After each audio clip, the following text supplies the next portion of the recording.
معزز ناظرین، آج کا ہمارا موضوع قدیم پنجابی زبان جانگلی کے بارے میں ہے۔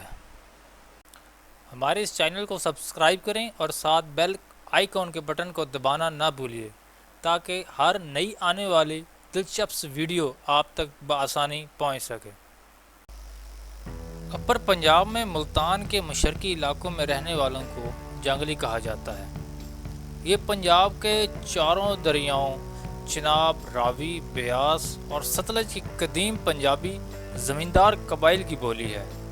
اس کلچر اور بولی سے وابستہ لوگوں کو جانگلی کہا جاتا ہے۔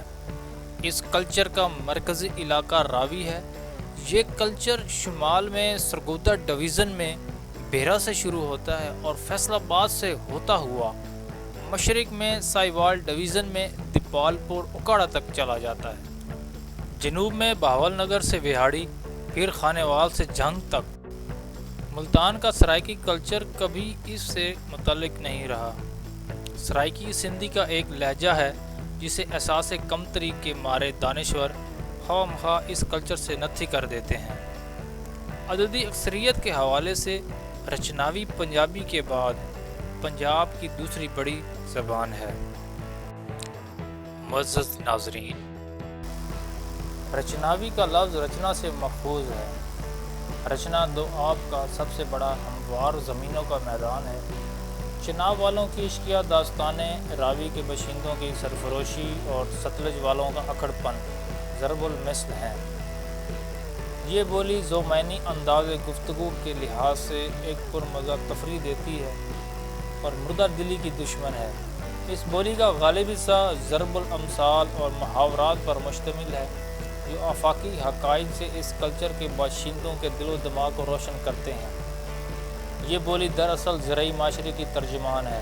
اس حوالے سے یہ اصلاحاتی زبان بھی ہے جسے انسانوں کے ساتھ ساتھ مال مویشی اور جنگلی جانور بھی سمجھتے ہیں۔ رچناوی کلچر میں سب سے بڑا تفریح ماحول، بولی اور انداز گفتگو فراہم کرتے ہیں۔ اس کو لکھا نہیں جا سکتا۔ وقتی زومینی فقہ یہ گپ شپ کو کہا جاتا ہے جو دراصل دو پارٹیوں کے درمیان فکر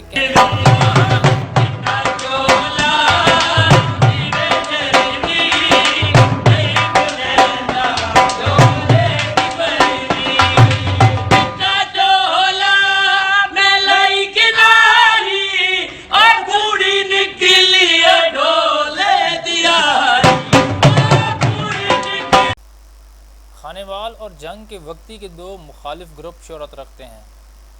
موجودہ مزاحیہ تھیٹر غالباً وقتی کلچر سے ہی پیدا ہوا ہے۔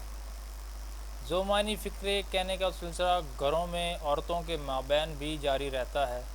وفات کے موقع پر عورتوں کا ایک مخصوص گروپ بینڈ ڈالنے کا ہنر جانتا ہے۔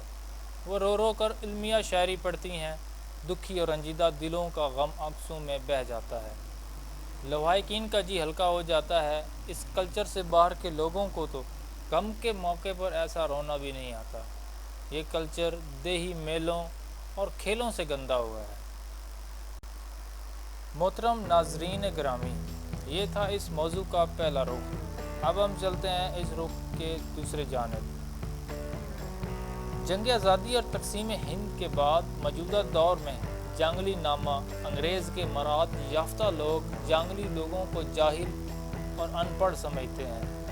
1857 کی جنگ آزادی میں پورے پنجاب میں ان لوگوں نے ہی جنگ آزادی میں حصہ لیا۔ جنگلی لوگوں کا قصور صرف یہ ہے جب لاہور میں انگریزوں کو خوش آمدید کہا جا رہا تھا، اس وقت جانگلی انگریز کے خلاف متحد ہو کر لڑ رہے تھے۔ انگریز نے جانگلیوں سے اپنا بدلہ اس طرح لیا، اپنے تمام حامیوں کو یہاں لا کر آباد کر دیا۔ پنجاب کے لوگ جانگلی سے جان چھڑوانا چاہتے ہیں جو سکھوں، انگریزوں اور ان ہواریوں نے جنگ آزادی کے بدلے انہیں دیا۔ یہی وہ جانگلی سرائکی زبان جہلگو زبان تھی جس زبان میں شاہ عبداللطیف بھٹائی رحمۃ اللہ علیہ، سچل سرمست رحمۃ اللہ علیہ، بابا فرید رحمۃ اللہ علیہ، گن شکر رحمۃ اللہ علیہ، بابا بلے شاہ رحمۃ اللہ علیہ شاہ حسین لاہوری رحمۃ اللہ علیہ اور میاں محمد بخش نے تبلیغ کا ذریعہ بنایا۔ انہی کی شاعری کو سندھ اور پنجاب سرائکی علاقہ میں سرائکی اور پنجابی اس کو زبردست جانگلی کہتے ہیں۔ ملتان کا ایک مرکز دیپالپور تھا اور دوسرا بکھر اور تیسرا ٹھٹھا تھا۔ سندھ سے کشمیر تک اس زبان کو ملتانی اور اسی کو سرائکی کہتے ہیں۔ ان میں جو حریت پسند تھے جن کو غلامی قبول نہیں تھی ان کو جانگلی پنجاب کی گالی بنا دیا۔ معزز ناظرین، آئیے تاریخ کے حوالے سے دیکھتے ہیں کہ انہیں جانگلی کیوں بنا دیا۔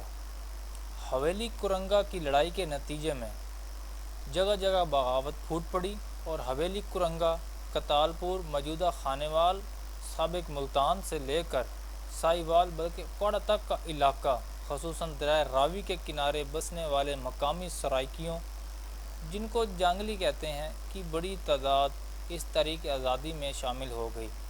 اس علاقے میں بغاوت کا سرخیل رائے احمد خان کھرل تھا